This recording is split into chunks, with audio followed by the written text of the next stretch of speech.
A retired German shepherd was left behind Gate 4, starving in the cold, with scars no old hero should ever carry.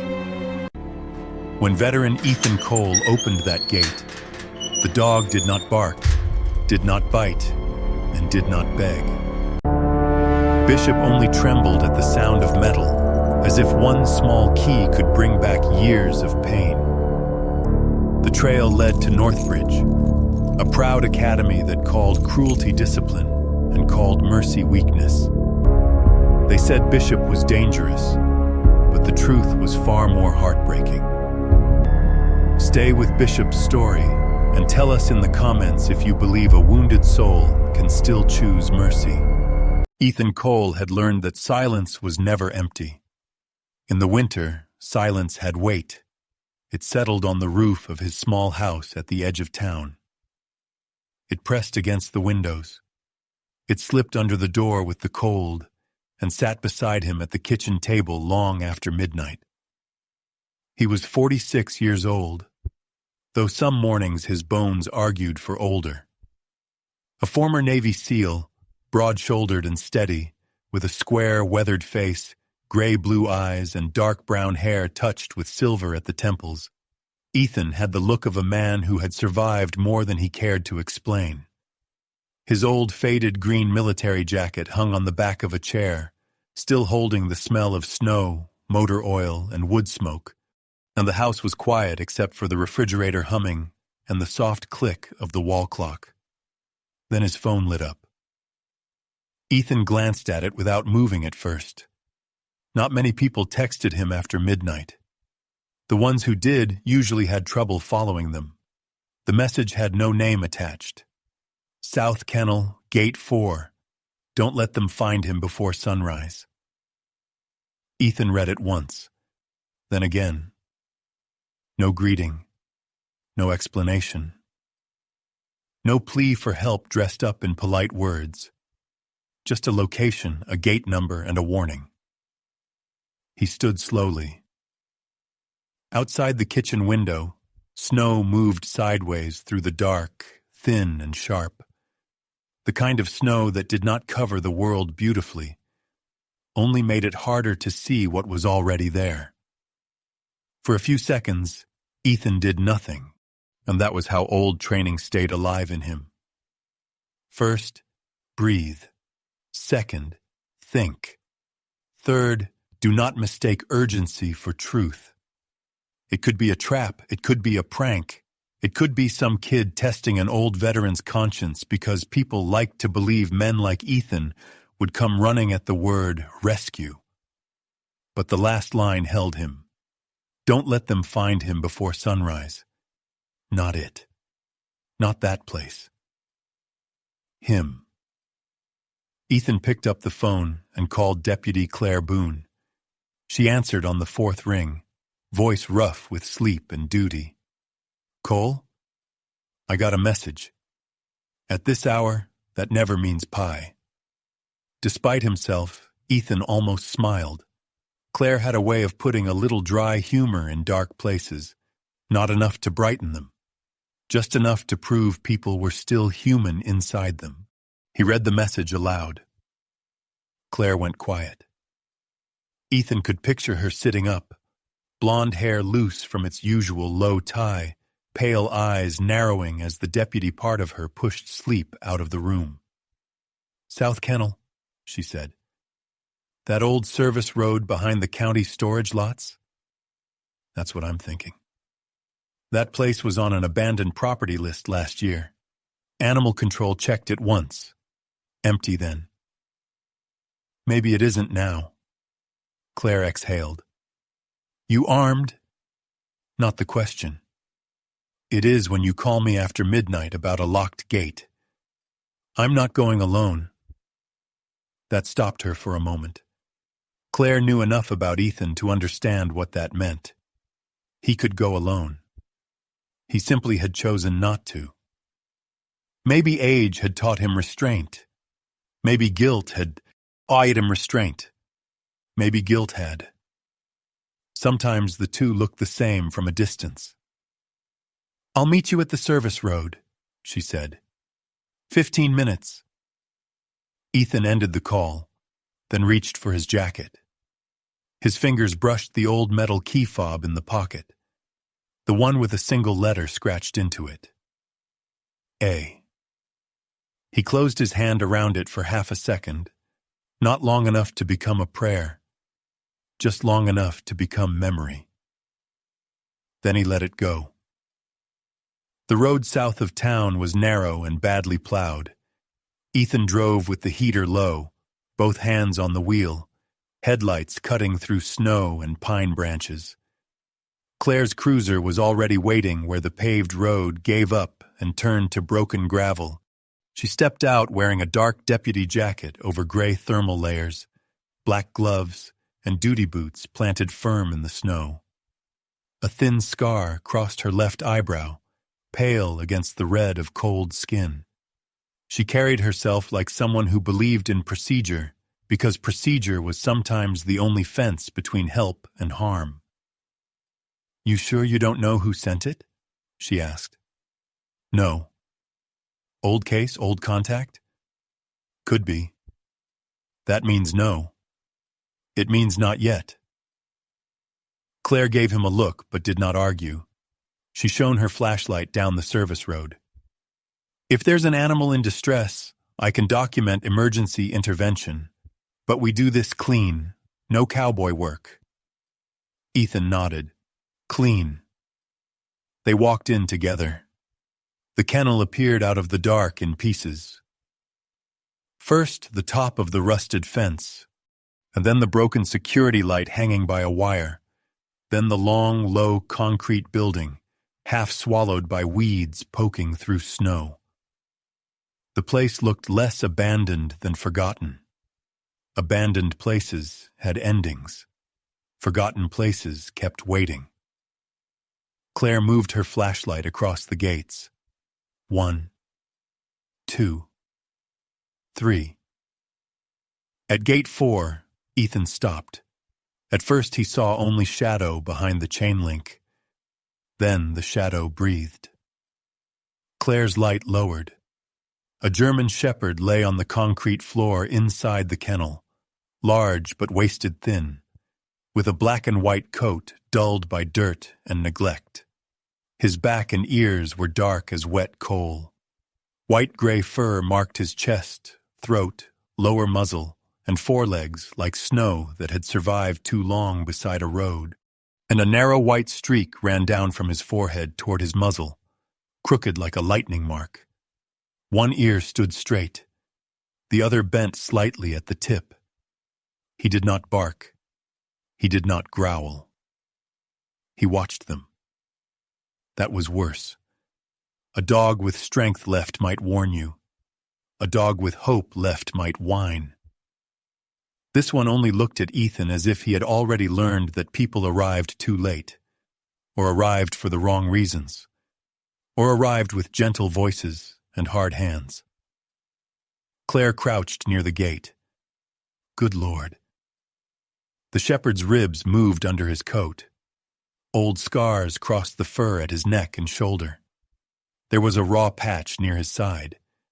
His paws were dirty.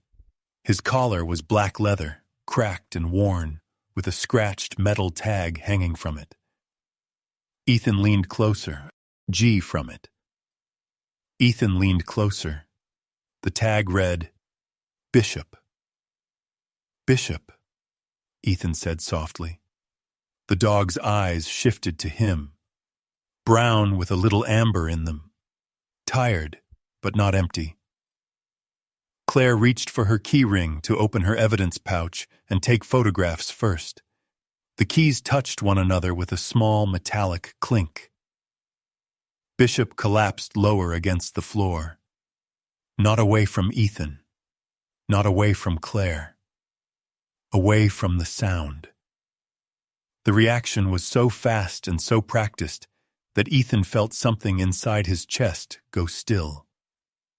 He had seen dogs fear gunfire. He had seen dogs fear storms, flames, raised voices, the smell of blood, the memory of a boot. But a dog afraid of keys was different. That fear had been taught patiently, repeatedly, cruelly, and someone had taken an ordinary sound and made it into a promise of pain. Claire noticed it too. Her hand froze. She separated the keys slowly and slid them back into her pocket. "Ethan," she said, quieter now. "He's in bad shape." "I know." "We need photos before entry." "I know." But his voice had changed. Inside the gate, Bishop tried to lift his head. His front legs trembled. He failed and let his chin rest on the concrete again. Still, he kept his eyes on Ethan. That was when Ethan felt the old memory push up from a place he had kept boarded shut for years. Another dog, another dark, another order to leave before the sky came apart. He did not let the memory finish. He had spent years not letting it finish. Claire documented the scene as fast as she could. The empty water pan, the filthy bedding, the broken latch, the signs of neglect, the condition of the dog. Her jaw tightened more with every photograph. "This qualifies," she said at last. "Emergency removal. I'll call it in." Ethan already had the bolt cutters from the back of his truck. Claire looked at him. "Slow."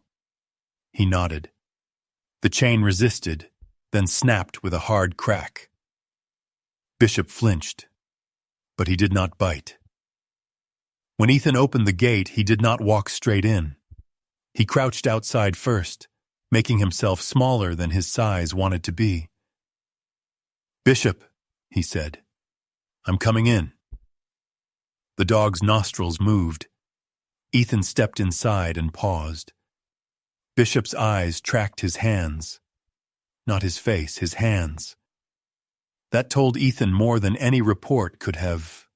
And he took off one glove and laid his bare hand palm down on the cold concrete, close enough for Bishop to smell, far enough that the dog could refuse.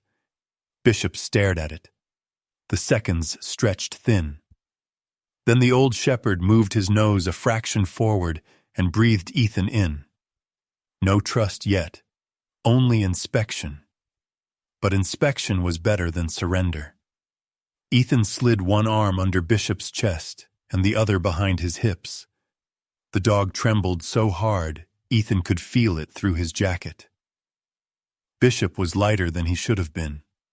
Too light for a German shepherd his size. Too light for a dog who had once carried purpose in every muscle. When Ethan lifted him, Bishop gave a small, broken sound. Not quite a whine, not quite a breath. Ethan held him closer. "Not this time," he whispered. Claire heard it.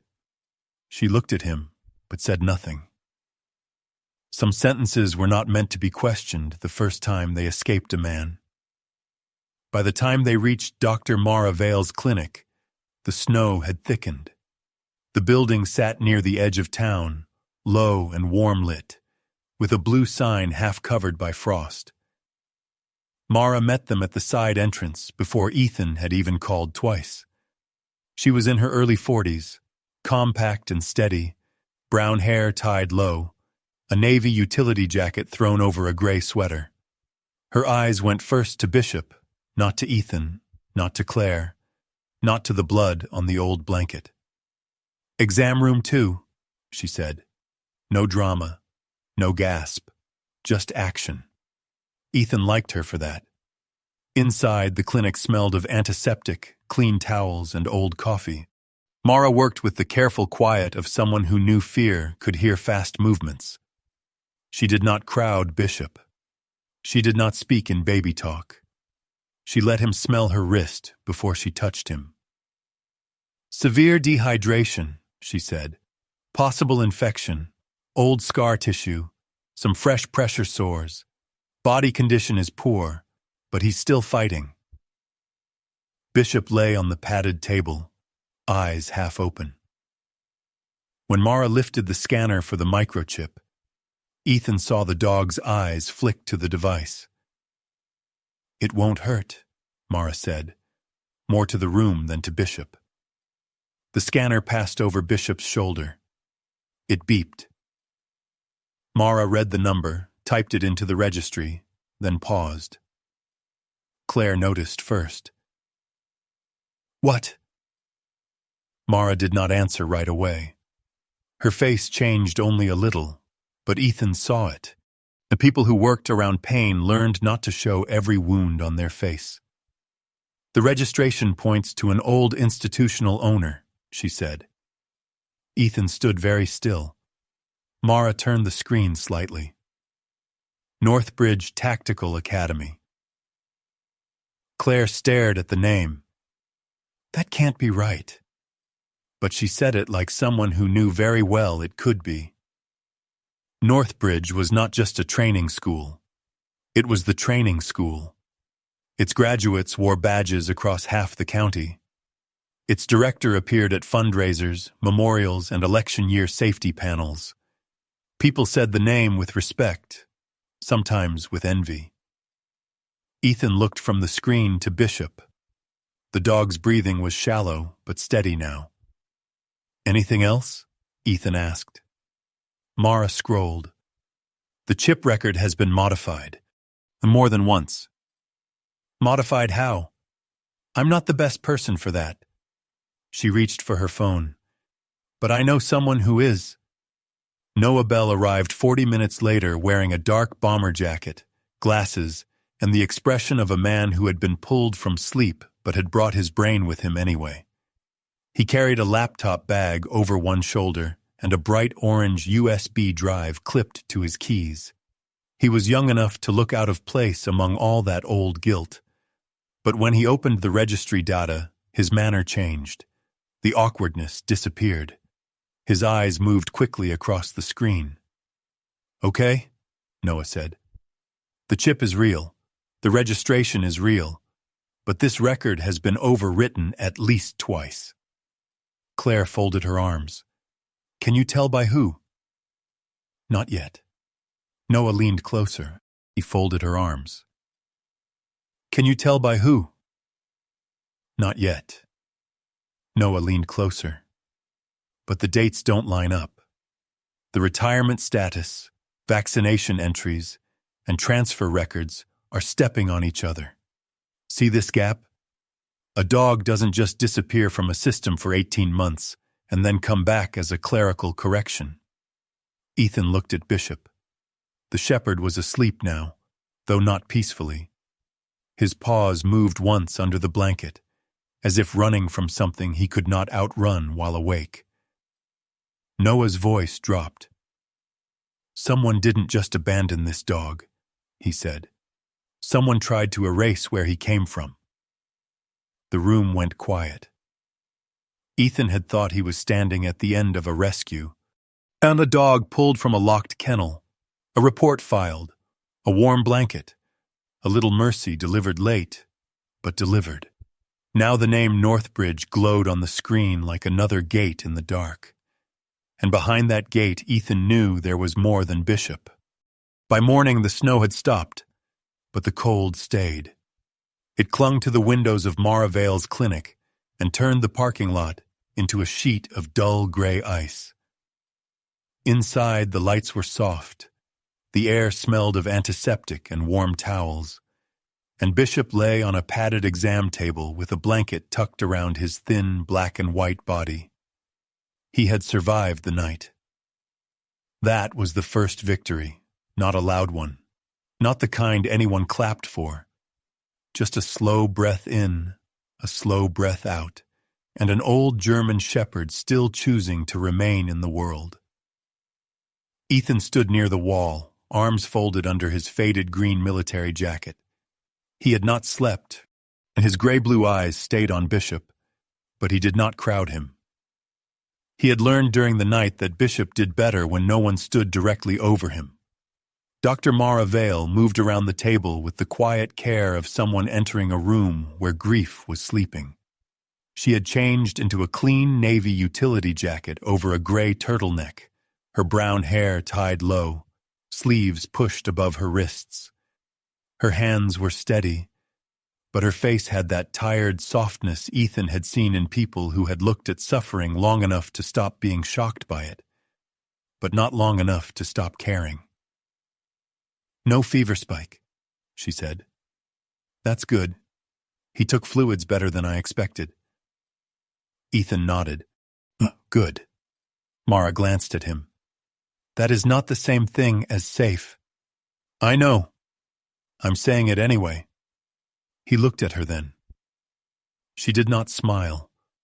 She did not soften the warning. Ethan appreciated that.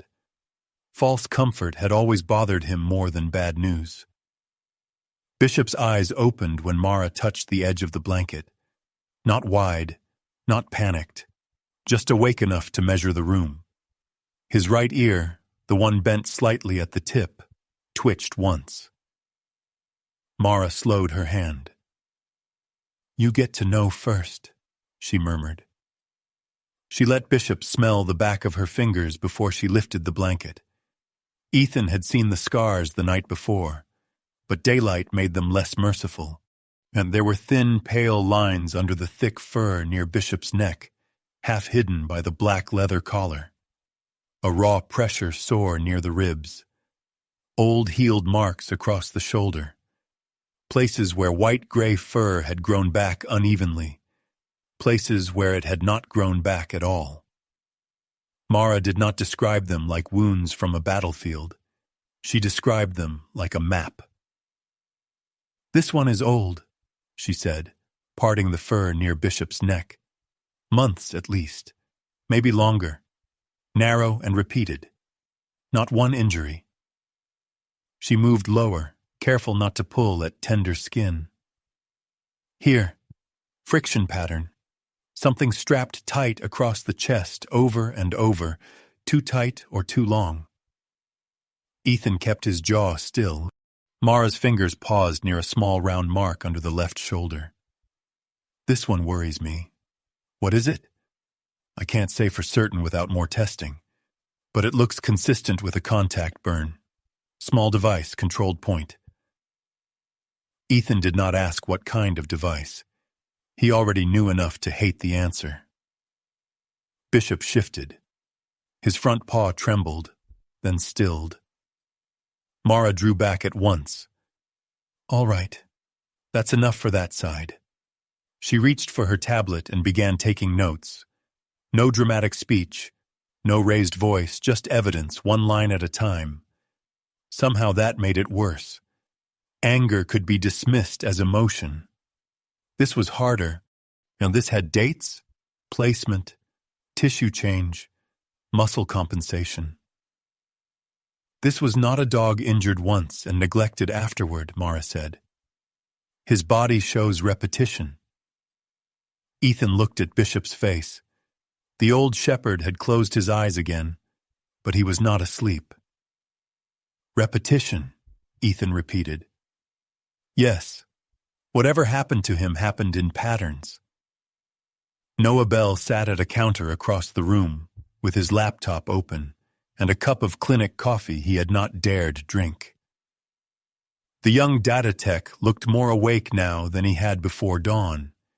His black curls were flattened on one side from sleep, his glasses sliding down his nose as he moved between files, and the bright orange USB drive on his keychain tapped softly against the table every time he shifted. "I've got the basic registry export," Noah said. "Claire sent the case number, so I can pull what's allowed through the animal welfare request. Not everything, but enough to see where the seams are." "Seams?" Ethan asked. Noah turned the screen slightly. "Where the lie was stitched." Mara gave him a look. "What?" Noah said. "That was restrained for me." Claire Boone had gone back to file the emergency removal paperwork, but her name was already inside the room in the form of permissions, timestamps, and official documentation. Ethan was glad for that. The Northbridge was the kind of name that could turn one wrong move into a weapon. Noah clicked through several windows. Chip shows Bishop registered to Northbridge Tactical Academy years ago. But after that, things get messy. There's a retirement entry, then a transfer entry that predates the retirement, then a vaccination record under a different kennel code. That should not happen. Mistake? Mara asked. One mistake, sure. 3 systems disagreeing in the same direction? That's not a mistake. That's cleanup. Ethan stepped closer. Noah pointed to the dates. Look here. 18-month gap. No wellness checks. No training reports. No transfer confirmation. No training reports. No transfer confirmation. Then suddenly, Bishop reappears as retired due to behavioral instability. The phrase sat in the room like a bad smell. Bishop's eyes opened again. Ethan noticed.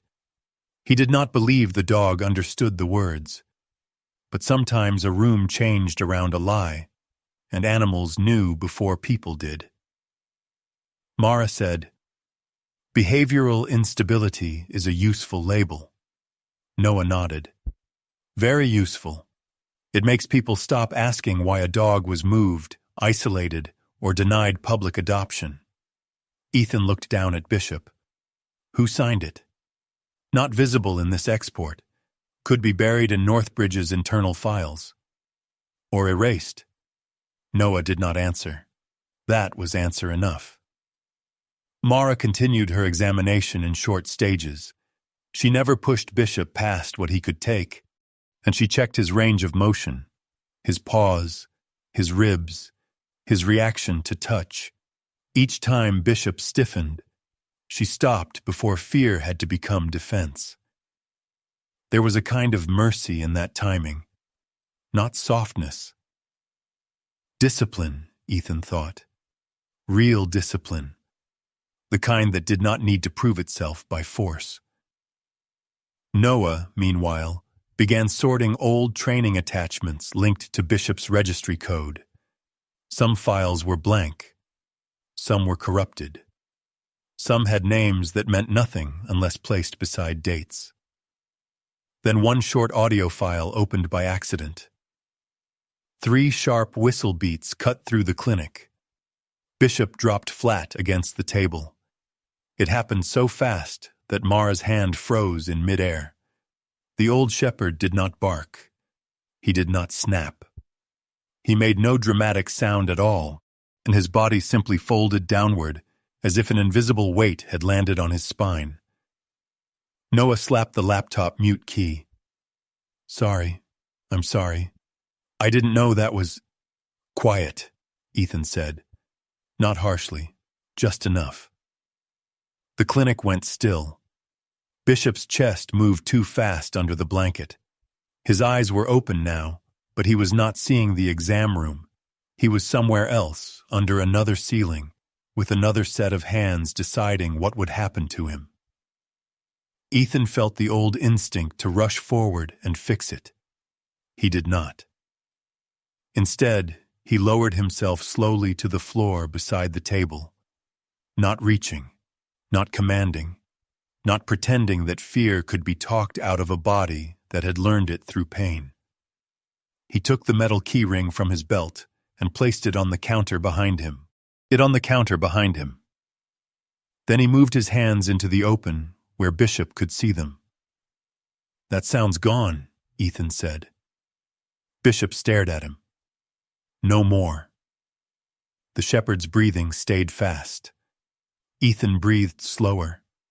In through the nose, hold, out through the mouth. He had learned that for himself long before he ever used it for a dog. Mara watched without interrupting. Noah sat frozen at the laptop, his face pale with guilt. After a long minute, Bishop's paw moved. Not much, just enough to slide closer to the edge of the blanket. Ethan did not touch it. The page on Noah's screen had no blood on it, no scar tissue, no photograph of a wound. But for the first time that morning, Ethan understood that the worst part of Bishop's history might not be what had been done to his body. It might be what had been done so often that his body still obeyed after the people were gone. When Bishop finally lowered his head again, the room exhaled with him. Mara covered him back up. No more audio files without headphones. Noah nodded quickly. Yes, absolutely. Never again. Do not punish yourself for information, she said, but her voice stayed firm. Just learn from it. Ethan looked at her. That was the kind of sentence a person could spend half a life trying to believe. Later, when Bishop had been moved to a recovery room with low light and the door left open, Ethan stood beside a plastic storage bin Claire had brought from the kennel. It held the few things found with Bishop: a cracked food bowl, a folded emergency blanket stiff with dirt, a length of old leash, and a worn tactical vest. The vest was gray-black, faded at the straps, heavier than it looked. It was not something Bishop had been wearing when they found him. It had been shoved into the back corner of the kennel, half under the filthy bedding. Ethan lifted it. Bishop, resting on a thick mat nearby, opened his eyes. Then he pushed himself up.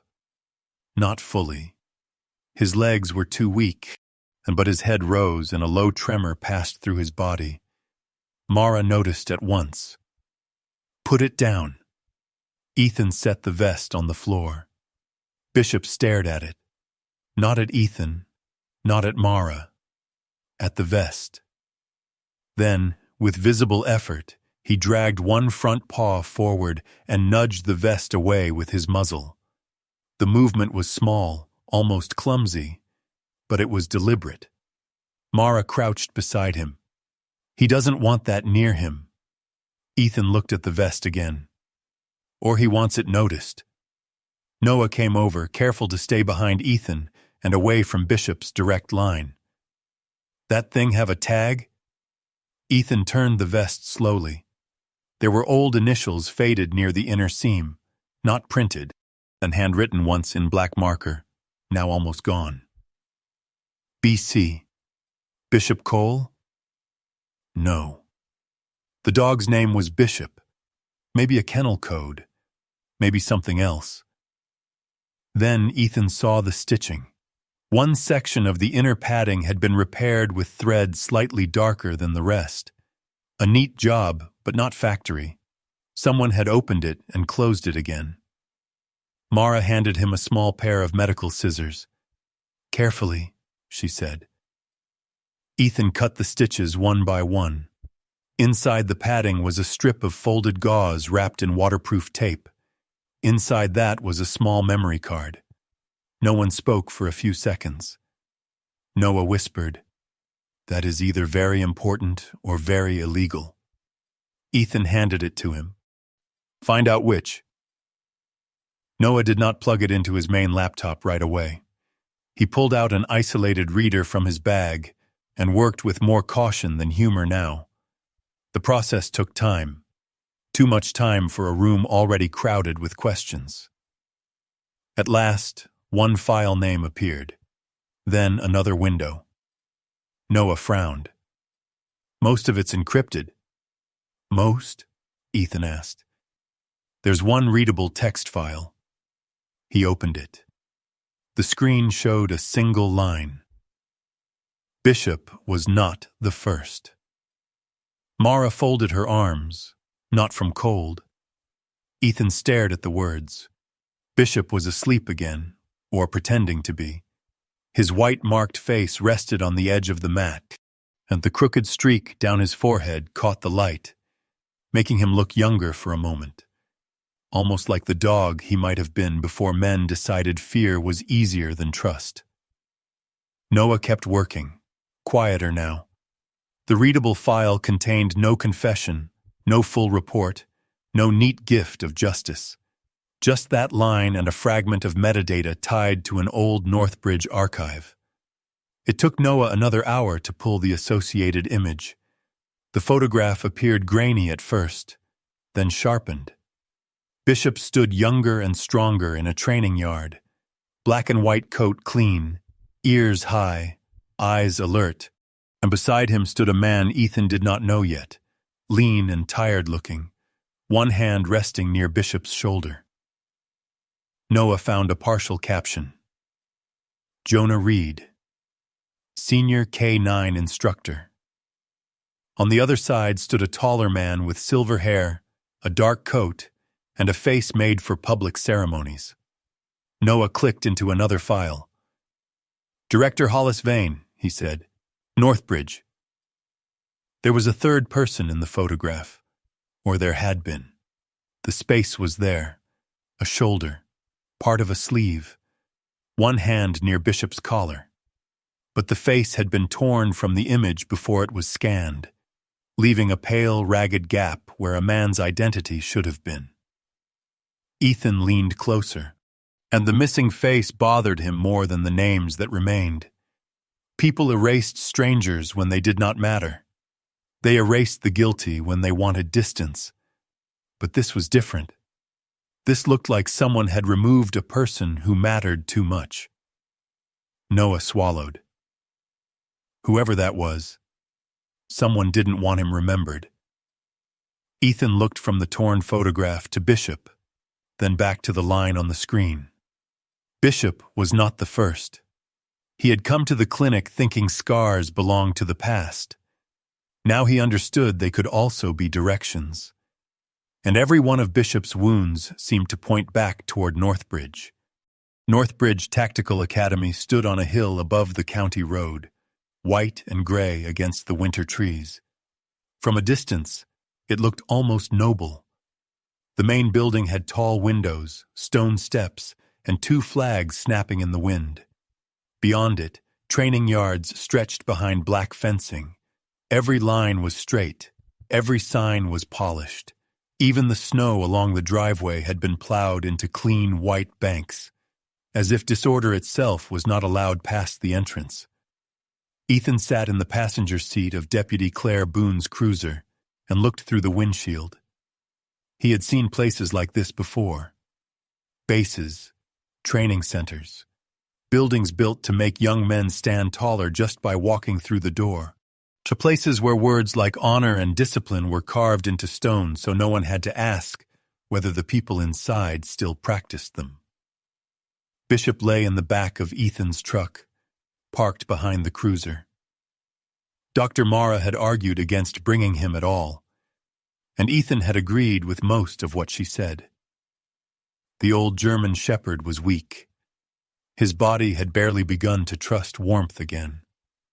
Bringing him near the place tied to his chip felt almost cruel, but Claire needed Northbridge to confirm identification. The academy had refused to send complete records without visual verification, a phrase that made Noah mutter something about institutions loving fog when sunlight was inconvenient. So they compromised. Bishop would not be taken inside. He would not be shown off. Ethan would open the truck only if needed, and the dog would decide how much of the world he wanted to face. Claire stepped out first, adjusting her dark deputy jacket. Her face looked set in that careful official calm she wore when she knew people were going to test every word she said. Remember, she told Ethan, this is a welfare inquiry, not an accusation. Those usually become accusations when people start lying. Try not to lead with that. I wasn't planning to lead with anything. Claire gave him a sideways look. That's what worries me. Silence makes nervous people talk. Ethan opened his door and stepped into the cold. At the truck, Bishop lifted his head, and his black and white coat looked cleaner now after Mara's careful work, though no amount of brushing could hide the thinness under the fur. The white streak down his forehead caught the pale morning light. One ear stood firm. The other bent at the tip like a small flag that had survived bad weather. Ethan opened the rear door. He did not reach for the leash right away. Bishop looked past him, at the gate. The dog's body changed without making a sound. His chest tightened. His head lowered a little. his eyes fixed on the black iron entrance where the academy seal was welded into the bars. Ethan felt the pull in his own hand before Bishop even moved. The old human habit of wanting to guide, to help, to control. He resisted it. He stood beside the open door. "You don't have to," he said. Claire watched from a few steps away. She said nothing. For a long moment, Bishop only stared. Snow dusted the truck bed. Somewhere inside the training yard, a whistle blew once, too far away to be the same 3 sharp notes from the file, but close enough to make Bishop's paws press into the blanket. Ethan wanted to close the door and drive him back to Mara. Then Bishop shifted forward. Not much. One paw, then another. The movement was slow, stiff, and full of memory. Ethan stayed where he was. When Bishop reached the edge, Ethan lowered a ramp they had brought from the clinic. The old shepherd stepped down carefully, trembling but standing. He did not move toward the academy. He simply stood beside Ethan and looked at it. That was enough. That. Near the side entrance, a young woman in a black Northbridge training jacket stopped walking. She was small, maybe 24, with dark brown hair cut to her shoulders and tied half back to keep it from her face. A burgundy hoodie showed beneath the academy jacket, and a canvas backpack hung from one shoulder. Her name tag read Harper. At first she looked at Ethan. Then she saw Bishop. All the color left her face in a quiet way. Not like shock from a stranger, but like recognition from someone who had been waiting for a ghost to return and had hated herself for hoping. Her hand closed around the strap of her backpack. Bishop saw her too. His head lifted a fraction. The young woman's lips parted, but before she could speak, a man's voice cut across the walkway. "Ach!" A man's voice cut across the walkway. "Harper!" She turned at once. A trainer in a gray academy jacket stood near the door, watching her with a hard expression. The young woman lowered her eyes and went inside. Ethan followed her with his gaze. Claire leaned close. "You see that?" "Yes." "What did you see?"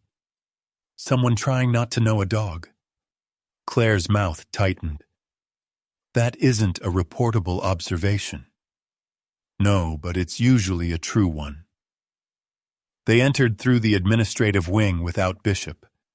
Ethan left him in the truck with the heat low, water beside him, and a line of sight through the window. Bishop did not lie down. He kept watching the gate. Inside Northbridge, everything shone. The floors were polished so bright they reflected the overhead lights. The framed photographs lined the hallway. Graduating classes, K-9 teams, award ceremonies, smiling donors holding plaques. At the far end, large steel letters on the wall spelled out, "Discipline creates safety." Ethan stopped beneath the words. He did not know why people who trusted a truth needed to make it so large. A receptionist led them past glass offices and into a training observation corridor. She smiled too quickly and spoke too smoothly. Claire did the official talking, presenting the case number, Mara's preliminary welfare notes, and the request for records connected to Bishop's chip. The Academy's compliance officer appeared with a tablet and a practiced look of concern. He expressed surprise, then regret, then procedural caution. Ethan counted the expressions the way he once counted exits. They were shown the public training yard first. A young German shepherd worked with a handler near a row of cones. The dog was beautiful, black and tan, strong, alert. When the handler raised one hand too sharply, the dog flinched before correcting itself. No one else reacted. Farther down the yard, a recruit missed a command cue. A trainer stepped close to him and said in a voice low enough not to carry, "Hesitation gets people killed." The recruit nodded hard. Ethan looked at the trainer's hand. It was not on the dog, It hovered near the remote clipped to his belt. On a bench near the fence lay a piece of equipment covered with a dark cloth. It was too carefully covered to be unimportant. Claire saw it too, but her face stayed neutral. She had a gift for keeping questions behind her eyes until they had somewhere useful to go. A row of kennels stood beyond the main yard. The front section was clean, almost showroom clean. Fresh water bowls, new bedding, printed care charts. But behind that row was another corridor, blocked by a locked rolling gate. "What's back there?" Claire asked. "Maintenance," the compliance officer said. "Maintenance for kennels?" "Repairs, old drains, nothing active." Ethan watched the man answer. The words were ready. That bothered him. At the end of the corridor, the young woman with the Harper tag passed again, carrying a stack of training folders. She did not look at Ethan directly this time. Instead, she glanced toward the parking lot window, toward Bishop. A folder slipped from the stack and hit the floor. Papers scattered across the polished tile. No one moved for half a second. Then she crouched quickly, gathering them with fingers that were not quite steady. Ethan stepped forward and picked up one sheet that had slid near his boot. The top of the page read, "Aggression Response Evaluation." The compliance officer reached for it before Ethan could read more. "Thank you," he said. His smile did not change. Ethan let the paper go. Harper kept her head down as she took the rest of the folders, but as she stood, her eyes met Ethan's for the briefest moment. There was fear there. Not fear of him. Fear of being seen. Ethan had known men who could walk through gunfire without blinking and still be terrified of telling the truth in a quiet room. Fear had many uniforms. This young woman wore hers, yours under a burgundy hoodie and an academy name tag. A door opened behind them.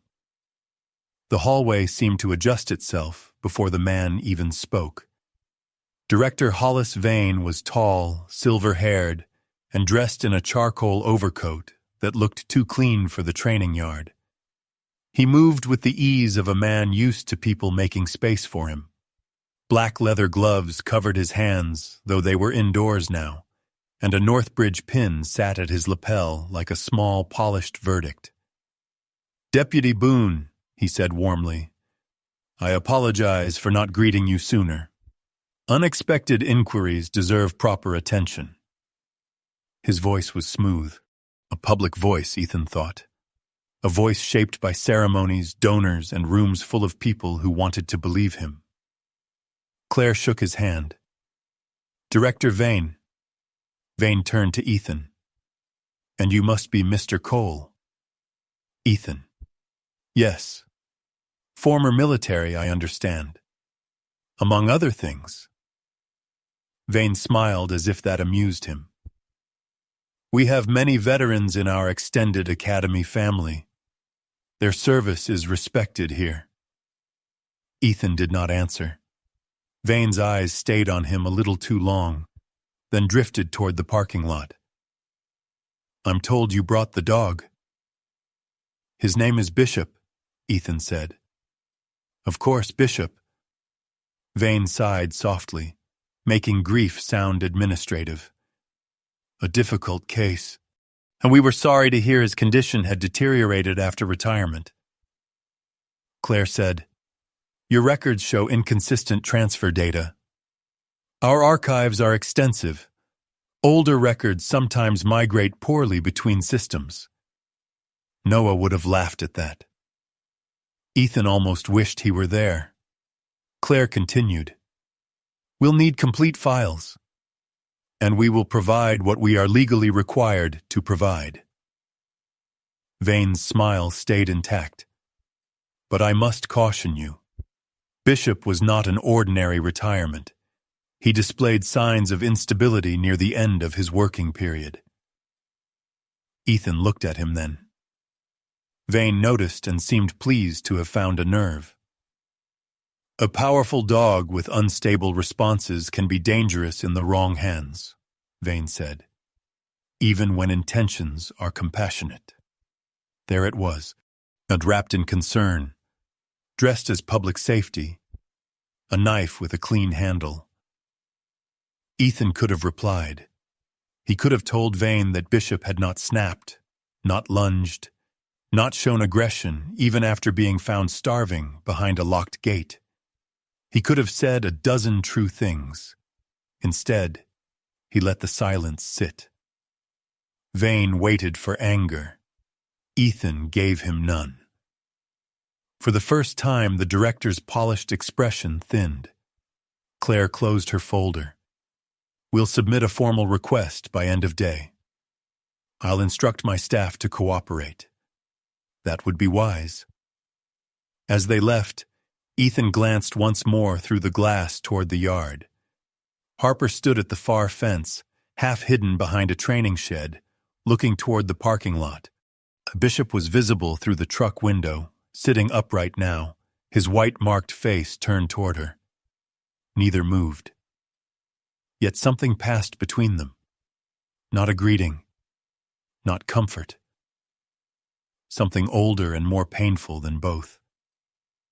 On the drive back, Bishop lay in the truck behind them while Ethan followed Claire's cruiser down the wooded road. The academy disappeared behind the trees, but Ethan did not feel as if they had left it. Halfway through the pines, a faint sound skimmed above the engine, a thin mechanical hum. Ethan looked at the rearview mirror. For a second, something dark moved above the tree line. Small, fast, too steady for a bird. Then it vanished. He did not speed up. He did not brake. He only watched the mirror until the road curved. Back at Mara's clinic, the afternoon light had already begun to fade. Bishop was carried inside to rest, and Mara listened while Ethan and Claire described what they had seen. The flinching dog, the covered device, the locked kennel corridor, Harper's reaction, Vane's careful words. Mara stood by the window as Ethan spoke. Then she stopped listening. Across the street, a black SUV idled near the curb. Its windows were dark. Its engine ran through no one got out. Ethan came to stand beside her. The SUV pulled away before he could read the plate. Mara folded her arms slowly. That happen often after welfare checks? No. Claire's phone rang. She answered, listened, and her face hardened. What is it? Ethan asked. Jonah Reed, she said. The name from the photograph, and her face hardened.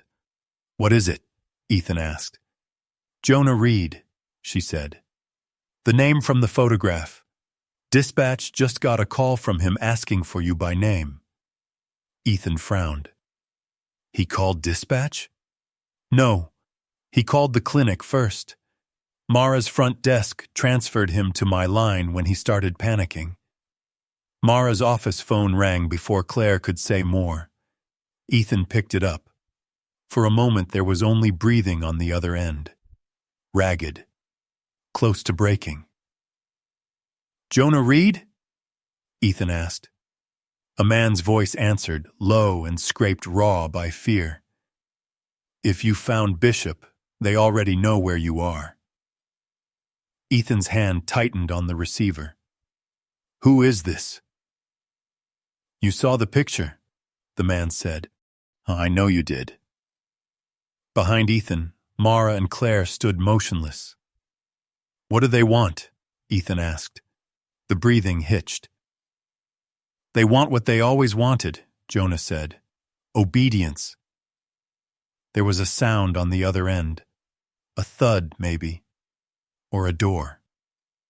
Jonah's voice dropped so low, Ethan had to press the phone closer. Don't bring the dog back to the place that broke him. Then the line went dead. Ethan stood with the phone in his hand, listening to nothing. Outside, the street was empty now, but for the first time since Gate 4, the silence did not feel empty at all. It felt watched.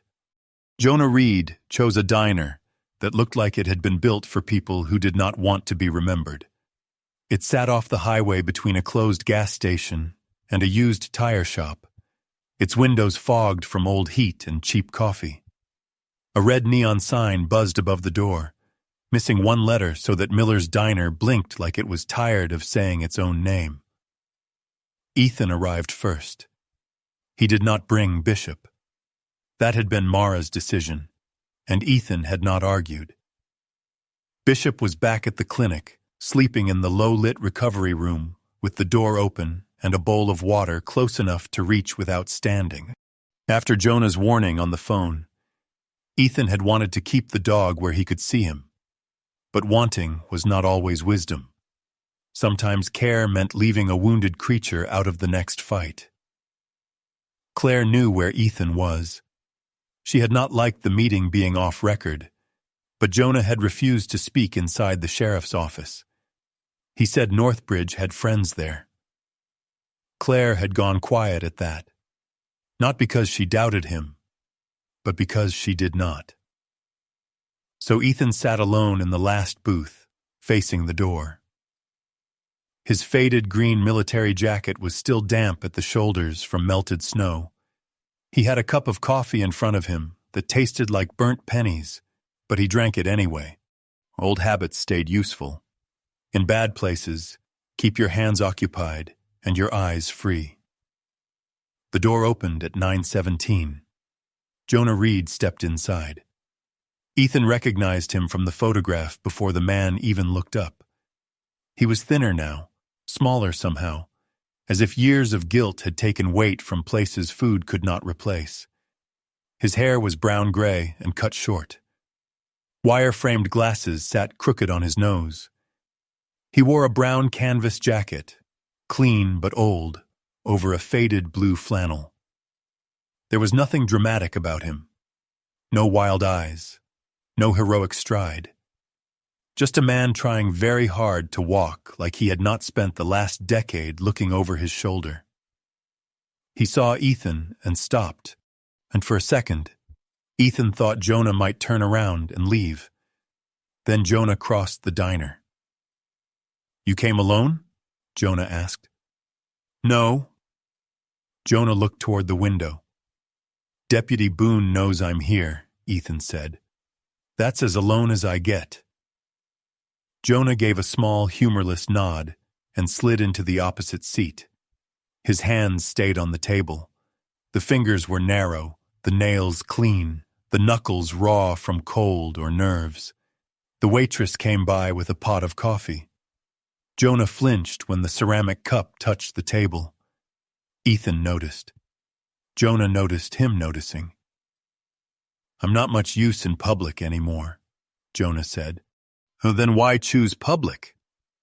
"Because if I disappear from a public place, someone might ask about it." That was not paranoia speaking, not entirely. Ethan leaned back. "You called the clinic." "I called Mara Vale first. I knew Bishop would end up with someone who knew what to look for." "How?"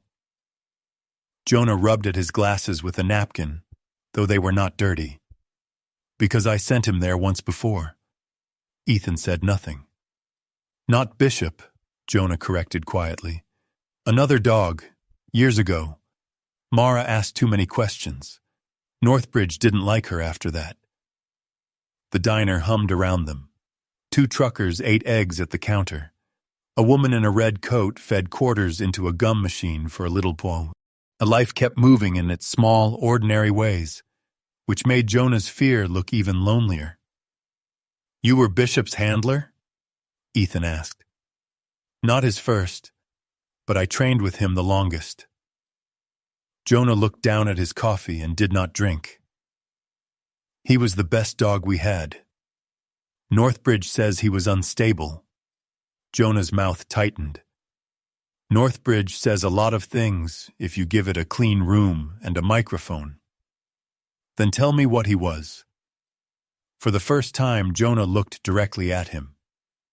Bishop was restraint, he said. That was what made him special. Speed, strength, bite work, tracking, sure. A lot of dogs can be trained into that. Bishop could read a room, and he knew the difference between a threat and a terrified kid holding a training pad wrong. He knew when not to take the command all the way. Ethan thought of Bishop watching hands instead of faces. Some people would call that intelligence, Ethan said. I did. And Vane? Jonah's eyes shifted toward the window. A black sedan passed slowly outside, then continued down the road. Vane called it hesitation. There it was, a word that could turn mercy into failure. Jonah took a breath. Northbridge wasn't always what you saw yesterday. It used to be rough, but fair. We trained dogs for real work. Search, protection, apprehension, de-escalation. And the old director used to say a dog that bites when it shouldn't is a liability, and a dog that doesn't bite when it should is a tragedy. We were supposed to know the difference. And then Vane came. He brought donors, contracts, cameras, demonstrations. Suddenly everything had to look strong. Every dog had to look sharp. Every recruit had to look fearless. He liked obedience because obedience photographed well. Jonah gave a bitter little laugh. After a while, he stopped asking whether a dog understood the command. He only cared whether it obeyed fast enough. Ethan felt the old key fob in his pocket, the one marked with the letter A. He did not touch it. Not yet. Huh? What happened to Bishop? Jonah swallowed. He refused. One command in front of the wrong people. The waitress came back. Jonah waited until she left before continuing. There was an aggression response evaluation. Public demonstration day, though we didn't call it that. Donors in the observation room. County officials. Vane wanted a perfect show. Bishop was paired with a young cadet acting as a subject. Lily Harper. Jonah stared at him. Ethan said, "She saw Bishop yesterday." Jonah's face changed, not with surprise, but with sorrow. Then she stayed. She's still there. She shouldn't be. What happened? Jonah's fingers tightened around the coffee cup. Lily was new, smaller than the others, trying hard not to look scared, which only made it worse. The exercise was supposed to test controlled aggression. Bishop was to engage on command, release on command, standard on paper. But not in practice. Vane wanted intensity. He wanted Bishop to hit hard enough that the room felt it. Lily froze. She dropped the pad angle. Any decent handler would have reset the exercise. And Vane? He gave the command anyway. Ethan watched Jonah's hands. They shook now. Bishop moved, Jonah said, then stopped. He saw she wasn't a threat. He placed himself between Lily and the trainer line. Didn't bite. Didn't run. Placed himself between Lily and the trainer line. Didn't bite. Didn't run. Just stood there. For a moment, neither man spoke. In Ethan's mind, he could see it too clearly. A dog with power enough to harm, choosing instead to stand between fear and authority. That kind of choice did not look impressive on a report. It looked like disobedience to a man who needed control. What did Vane do? Ethan asked. Jonah closed his eyes. He smiled. The answer was worse than anger. Jonah opened his eyes again. That was the day I knew we had crossed into something I didn't have a name for yet. Vane didn't shout in front of the donors. He didn't need to, and he thanked everyone for their patience, said Bishop had shown an inconsistency that required correction, and moved the demonstration along. What happened after? Jonah did not answer right away. Outside, the snow slid from the diner roof in a soft, heavy sheet. The little boy at the gum machine laughed when a blue gumball came out instead of red. Jonah watched him for a second, and his face folded in on itself. They took Bishop to the rear yard after hours, he said. I heard him. I was in the equipment room. I heard the whistle pattern. 3 short calls, again and again. Ethan's body went still. The audio file, he said. Jonah nodded. It became a correction marker, not official, and nothing written that way. But dogs learn what follows a sound. People do too. Were you there? No. The answer came too quickly. Ethan waited. Jonah looked down. Yes, he said. Not the first night. Later. Enough. The diner noise seemed to pull away from the booth. I didn't hold the device, Jonah said. I didn't strike him. That's what I told myself for a long time. I wasn't the worst man in the room, so I pretended I wasn't in the room at all.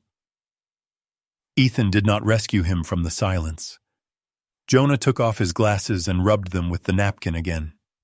This time there was moisture on the lenses that had not come from steam. Vane threatened my job, Jonah said. That part is true. My wife's insurance was through the academy. She was sick then. Treatments, bills, all of it. Vane knew, he always knew where to put his thumb. So you signed the report? Jonah nodded. Behavioral instability. The words came out like a confession he had repeated in his head for years. I told myself it was only paper, that Bishop would be transferred somewhere quiet, that I could fix it later when things were safer. Did you? No. Ethan's jaw tightened. Jonah looked at him then, and there was no defense left in his face. Because I still wanted my badge to mean something. That's the ugliest kind of cowardice, Ethan. The kind that wears a clean shirt. Ethan believed him, and that did not make it easier to hear. Jonah reached into his jacket and pulled out an old flash drive wrapped in a paper napkin. He did not slide it across the table at once. He held it between both hands, as if it might burn him. This is not everything, he said. I don't have everything. I kept pieces because I was afraid. Then I stayed afraid too long. What's on it? The evaluation clip, part of it. Some internal notes. Names you'll need later. Why not take it to Claire? Because if I hand it to law enforcement before I know who is clean, Vane hears about it before supper. Ethan did not like that answer. He also could not dismiss it. Jonah finally pushed the drive across. Ethan did not touch it yet. Why now? He asked. Jonah's mouth moved once before any words came. Because I saw him. Bishop? Jonah nodded. Yesterday, from across the road. I saw him standing outside that gate again. His voice thinned. He looked at that place and still stood beside you. Do you understand what that means? Ethan did not answer.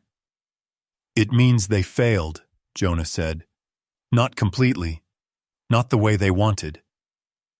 Ethan picked up the flash drive. A small act. A heavy one.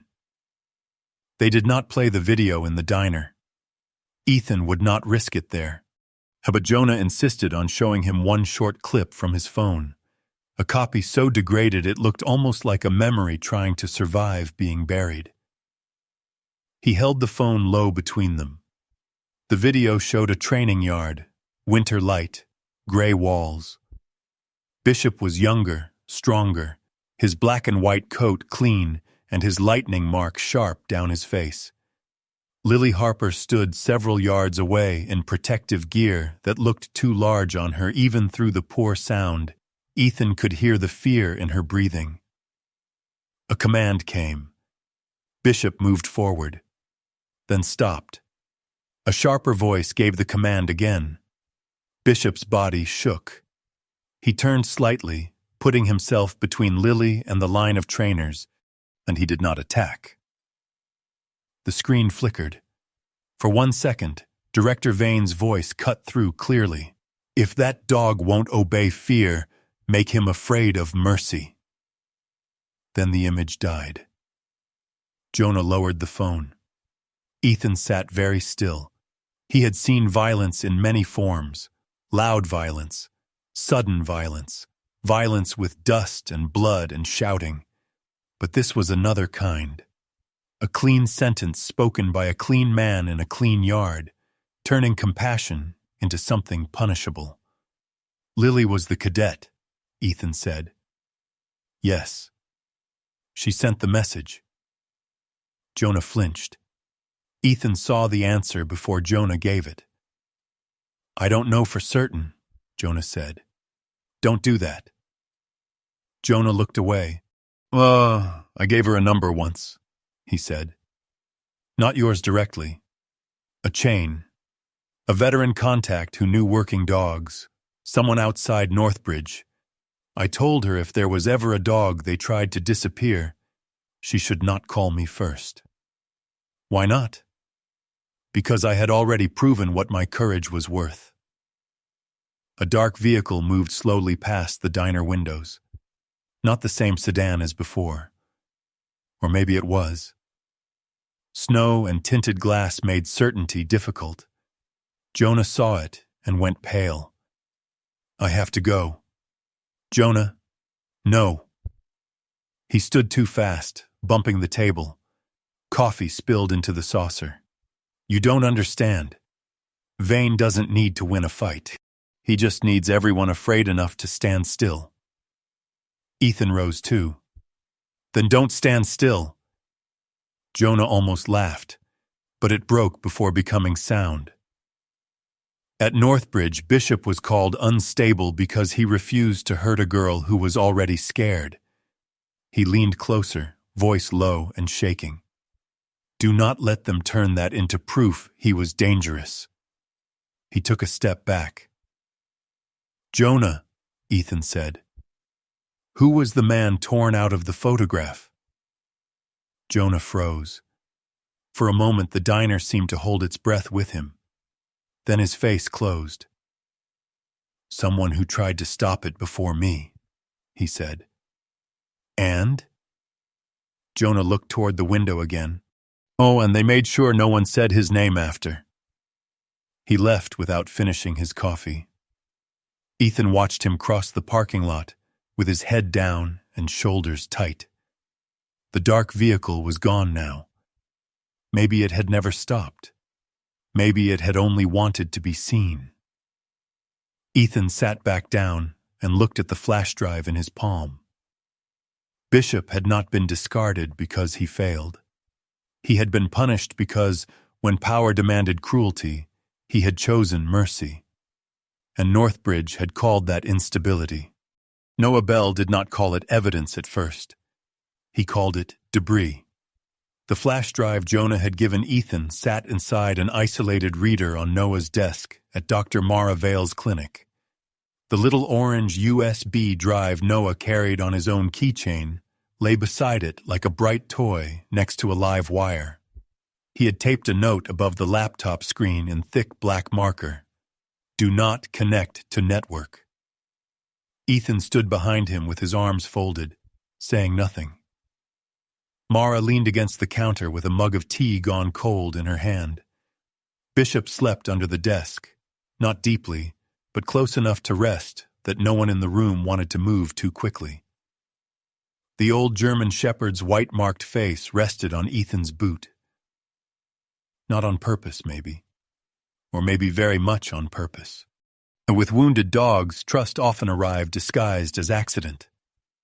Noah pushed his glasses up with one finger. Most of this is damaged. Damaged how? Ethan asked. Like someone deleted things badly, or quickly, or both. There are file fragments, old export logs, transport codes, pieces of internal emails, and some veterinary summaries with missing signatures. Claire Boone, who had come straight from the sheriff's office, still wearing her dark deputy jacket, stood near the door with her notebook open. Can any of it be used? Not alone. Noah clicked through another window. But if we match it against public records, chip history, veterinary dates, and Northbridge's own partial registry, it starts to show a pattern. A pattern is not a warrant, Claire said. No, Noah replied. But it is how people who need warrants start losing sleep. Claire almost smiled. Almost. On the screen, rows of code and half-broken file names slowly became something more human. Not names at first. Numbers, transfer dates, kennel tags, outcome labels, unstable, retired, reassigned, deceased, rehabilitation hold. Noah opened one spreadsheet recovered from the drive. Many cells were blank.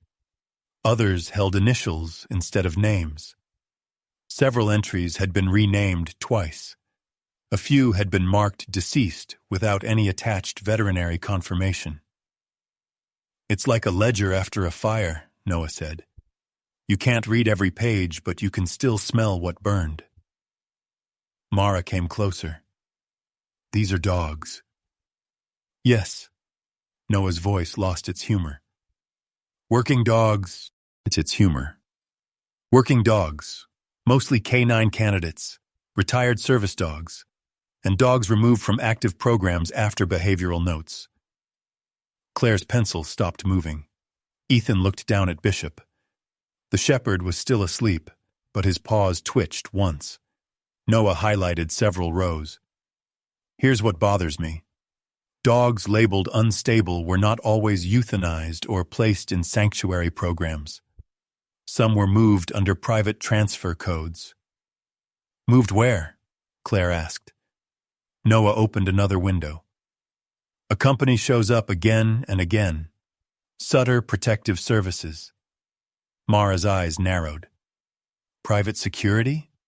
Private security, training contracts, asset recovery, event protection. Looks legitimate from the outside. Owned by Grant Sutter. A profile image loaded beside a business registry page. Grant Sutter was bald, broad-shouldered, and smiling in a fitted black soft-shell jacket, with dark sunglasses hooked at his collar. He had the kind of face that sold safety to people who did not want to ask how it was made. Noah tapped the screen. Sutter had subcontract agreements with Northbridge, equipment rentals, advanced handler seminars, K-9 transition services. Transition, Ethan said. Noah nodded. That is a very polite word. Claire read over his shoulder. So Northbridge labels a dog unstable. The dog becomes hard to place publicly. Then Sutter takes it under some rehabilitation or transfer arrangement. And after that? Mara asked. Noah clicked again. After that, some dogs vanish from ordinary tracking. The room grew quiet. This was not the clean terror of a single cruel man. It was worse. It was paperwork. It was money moving under soft words. It was a system that could turn a living creature into an expense line, then into profit, then into absence. Ethan had known men who did evil loudly. He had known men who did it with bullets, knives, fists, and orders screamed over radio static. But the older he got, the more he hated the quiet kind, the kind with forms. Claire closed her notebook. We need more than fragments. You'll have them, Noah said, though he did not sound as confident as the words. I can cross-check transport codes with state veterinary inspection records, and if Sutter moved dogs across county lines, there should be something. Maybe not under the same names, but weights, ages, chip change dates, vaccination batches. People forget names. Databases remember numbers. Mara looked at Ethan. You should sit down. I'm fine. No, you're standing like a wall. Walls fall badly when they finally go. Ethan did not move at first. Then Bishop shifted under the desk, and Ethan lowered himself into the chair because the dog's head was still on his boot, and he did not want to pull away. Noah kept working. The next hour passed in pieces. Coffee, screens, printer noise, Claire making calls in a low voice, Mara stepping out to check Bishop's medication schedule, Ethan watching names become numbers and numbers become dogs. Then Noah stopped. Not dramatically. His hand simply froze over the keyboard. What? Claire asked. Noah did not answer. Ethan saw his face reflected faintly in the laptop screen. Noah, Mara said. There's a historical transfer match, Noah said slowly. Not Bishop, older. He clicked once. A new row opened. The name field had been overwritten, but an attached note fragment remained. The original tag began with AT. The age estimate matched. The breed matched. The deployment origin was partially redacted, but enough remained to show a federal service program, and the transfer chain moved through a contractor, then through a temporary holding facility, then into Sutter's network. At the far edge of the recovered note was one word the deletion had not taken. Atlas. Ethan stopped breathing. Not for long. Just long enough for the room to notice. Mara did not ask who Atlas was. Maybe she already knew. Maybe Ethan's face told her enough. Claire looked from the screen to him. Her voice softened without becoming weak. Ethan? He did not answer. Atlas was supposed to be dead. Not in some official ceremony. Not beneath a folded flag. Dogs did not always get the rituals men invented to survive grief. But Ethan had been told Atlas died after the operation, and he had believed it because believing otherwise would have required a kind of hope he could not afford. Atlas had been leaner than Bishop, darker, fast as water over stone. In the last memory Ethan allowed himself to keep, Atlas had been behind a broken wall while smoke rolled low across the ground and a radio voice ordered extraction. Ethan had followed the order. He had told himself the same thing every good soldier told himself when obedience cut deeper than shrapnel. There was no other choice. For years, that sentence had lived in him like a nail. Now a damaged line of data suggested Atlas had not died where Ethan had left him. Maybe Atlas had been recovered. Maybe transferred. Was maybe sold. Maybe used again by men who saw old loyalty as inventory. Ethan placed one hand on the table. His knuckles went white. Bishop woke. The German shepherd lifted his head and looked up at him. Not frightened, not asking, just present. That almost broke Ethan more than the name did. Mara came to stand beside him. She did not touch his shoulder. She had learned by now that Ethan did not always need contact. Sometimes he needed room to remain standing. "Is that your Atlas?" she asked quietly. Ethan looked at the screen. "I don't know." But his voice knew. Noah swallowed. "It is not complete confirmation. It is a match worth investigating, not proof." Ethan nodded once. While the distinction mattered, the pain did not care. Claire said, "We handle it properly." Ethan looked at her then. She held his gaze. "I mean it. If this is tied to you, they will use that. They'll say you're compromised, emotional, unstable. They already tried it with Bishop. For a moment, anger rose in him so clean and hot it almost felt useful. Then Bishop nudged his boot. A small pressure. Nothing more. Ethan looked down. The dog's eyes were tired, amber brown and steady under that crooked white streak. Ethan reached into his jacket pocket and closed his fingers around the metal key fob marked A. He did not take it out. He only held it there, hidden in his fist. "So, I have been compromised for years," he said. "At least now I know by what." No one answered. There was nothing in that room that could fix the past. So they returned to the present. By late afternoon, Mara insisted Bishop come out from under the desk and eat. He managed half a bowl of soft food, then stepped carefully through the clinic kitchen while Ethan washed his hands at the sink. The room was small, warm, ordinary. A towel hung over the oven handle. Someone had left a spoon in a mug.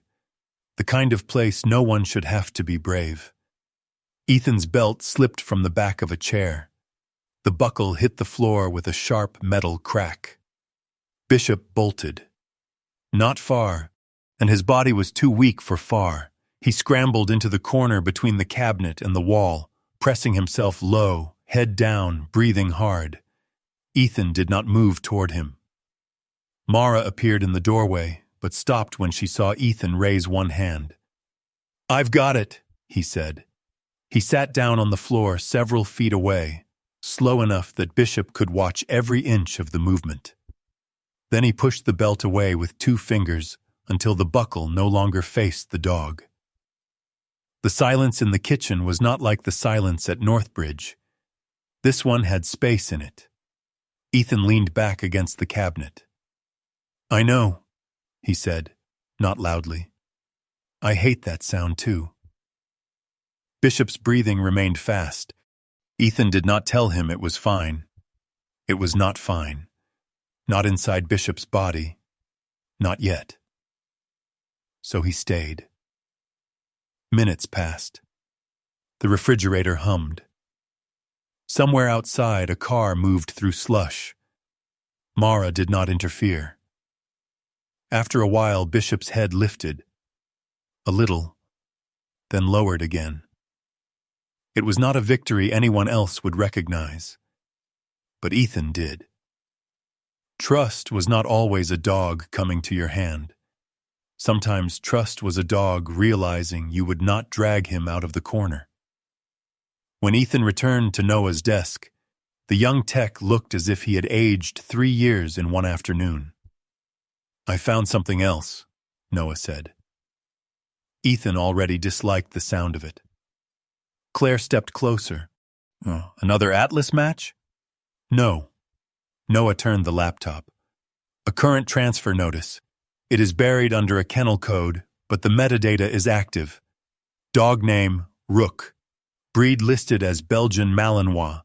Male, 6 years old. Labeled unstable after reconditioning failure." Mara's face hardened. Noah continued. "Scheduled movement through Sutter Protective Services. Out-of-state transfer. Tomorrow morning." Claire stared at the screen. Tomorrow? 24 hours, maybe less. Once he crosses state lines under a private contractor, it gets harder. Ethan looked toward the kitchen, where Bishop had finally come out of the corner and fallen asleep beneath the table. Rook was a name on a screen, and a code, a line in a damaged ledger. So had Bishop been once. So had Atlas. Ethan stood very still, but something in him was no longer still at all. For years he had feared the past returning. He had feared hearing Atlas in dreams, seeing him in smoke, feeling that old order to leave tear open again. But looking at Rook's name, Ethan felt a different fear. Not that the past had come back, that he might arrive too late again. Ethan wanted to leave before anyone finished talking. Rook's name sat on Noah's screen, plain and small, the way terrible things often did before people understood them. A dog reduced to a line of data, a transfer code, a departure window. Tomorrow morning. Maybe less. Ethan stood in Mara's clinic with his old green military jacket half-zipped, one hand already near his truck keys. Bishop slept under the kitchen table, his black and white body curled tight, the crooked white mark on his forehead visible beneath the chair legs. "We know where Rook is being moved from," Ethan said. Noah looked up from the laptop. "We know where the transport is scheduled to originate, and that is not the same as knowing where the dog is physically being held. It is enough to start." Claire Boone closed her notebook with a sharp snap. "No, it is enough to make you do something stupid." Ethan turned to her. Claire did not back down. Her pale eyes were tired, but steady. She had spent the last 2 hours calling offices, asking for records, and hearing polite versions of no. That had made her angry in a cold way. "If you go to Sutter's facility without authority," she said, "Vane gets exactly what he wants. A former SEAL breaking onto private property after being emotionally compromised by a dog connected to his past." Ethan's jaw tightened.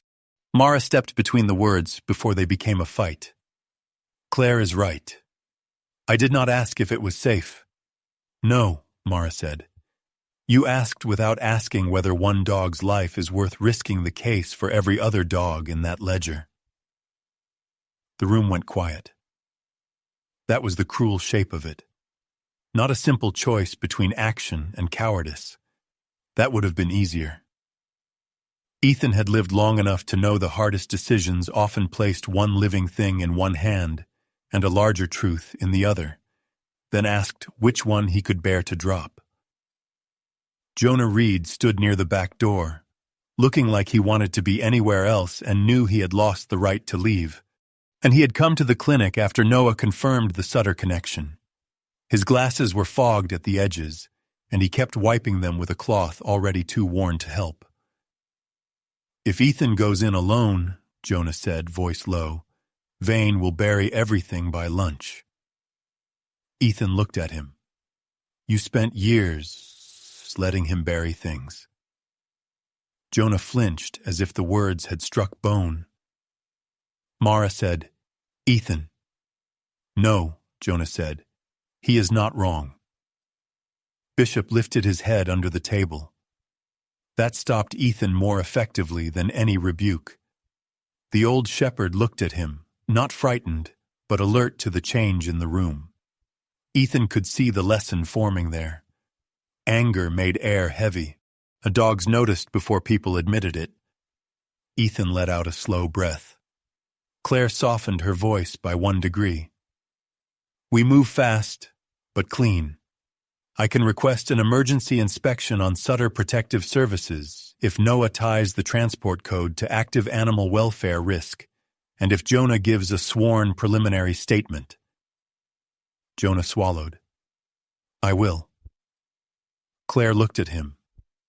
"That means your name goes on paper." "I know. That paper may not protect you." Jonah folded his cloth around his glasses. "I stopped asking to be protected when I saw Bishop standing outside that gate." No one said anything for a moment. Then the clinic phone rang. Mara answered, and her expression changed as she listened, not alarmed, but sharpened. "It's Rachel Kim," she said, covering the receiver. "She says she knows about Sutter." Claire looked irritated. "How?" Mara handed her the phone. "She says she has been waiting for someone official to ask that question." By late morning, Rachel Kim was sitting in Mara's back office with a recorder on the desk and 3 folders spread open in front of her. She was smaller than Ethan expected, with black hair cut blunt at her chin, a gray olive trench coat still dusted with snow, and eyes that missed very little. Her old silver recorder looked like it had survived 3 careers and a coffee spill. Rachel did not speak like a reporter chasing drama.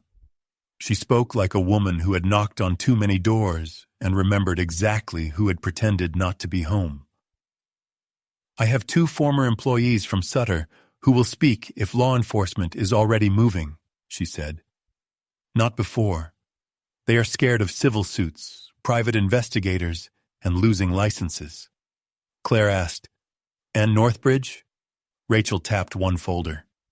Graduation ceremony today. Donors, families, county officials, local press. Vane moved it up 2 days after the first online chatter about Bishop started. Noah frowned.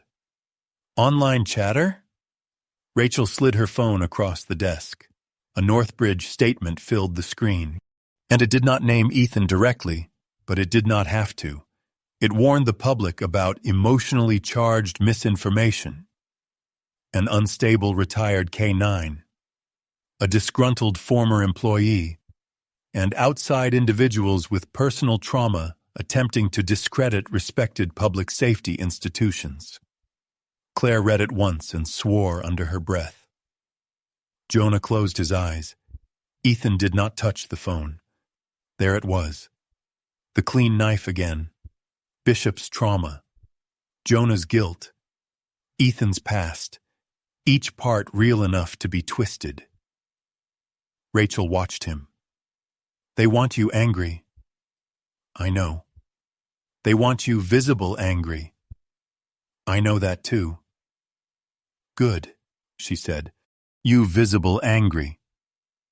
I know that too. Good, she said. Then do not give them the picture they wrote the caption for. That line stayed with Ethan. It stayed with him while Claire finalized the emergency inspection request connected to Sutter's scheduled transport. It stayed with him while Noah packaged verified data fragments for the state animal welfare investigator. It stayed with him while Jonah signed his preliminary statement with a hand that shook but did not stop. And it stayed with him when Mara said the thing he had been avoiding. Bishop should not go to Northbridge. Ethan looked through the clinic window into the recovery room. Bishop was awake now, lying with his head on his paws. I agree, Ethan said. Mara studied him. Do you? Yes. Because Jonah thinks Vane will use Bishop's absence. Jonah is probably right. That does not make it fair to the dog. No. The single word carried the weight of everything Ethan could not fix. Mara stepped closer. If Bishop goes, he goes for minutes. No whistles, no commands, no crowd pressing around him, no one touches him without permission. And you let him leave the second he wants to leave. Ethan nodded. I mean it, she said. He is not evidence with fur. Ethan looked at her then. Oh, I know. Mara's face softened a little. Not because she believed the situation had become less dangerous, but because she believed him. At Northbridge, the graduation yard had been dressed for pride. Rows of folding chairs faced a small platform. Flags snapped in the cold wind. Families huddled in coats, smiling for photographs. Young recruits stood in pressed uniforms beside polished K-9 teams. The academy looked less like a school than a stage built to convince the world that discipline had no shadow. Director Hollis Vane stood near the podium in his charcoal coat and black gloves, greeting officials with a calm smile. He looked untouched by accusation. That was his gift, and he could stand over rot and make people smell fresh paint. Rachel blended near the press area, camera bag over one shoulder, recorder in hand. Claire stood with 2 state animal welfare officers near the side entrance. Jonah waited behind them, pale but present. Noah remained at the clinic, feeding verified files to Claire as new requests came in. Lily Harper stood with the graduating class.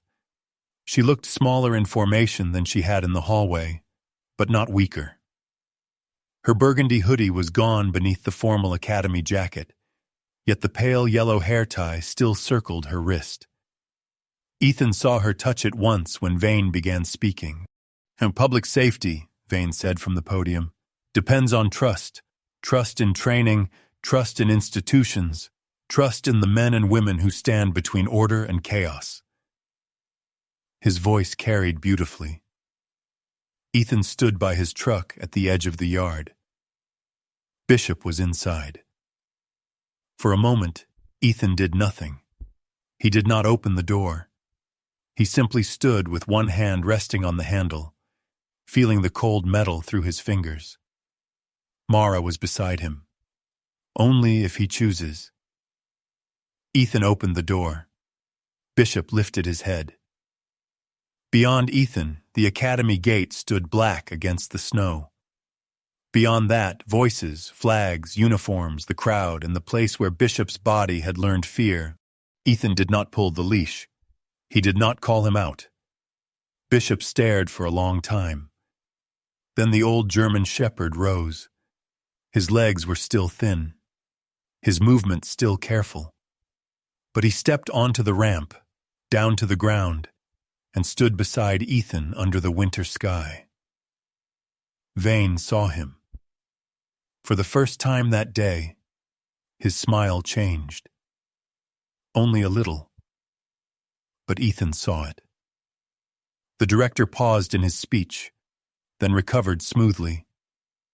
"And there, ladies and gentlemen, is the unfortunate animal at the center of recent rumors."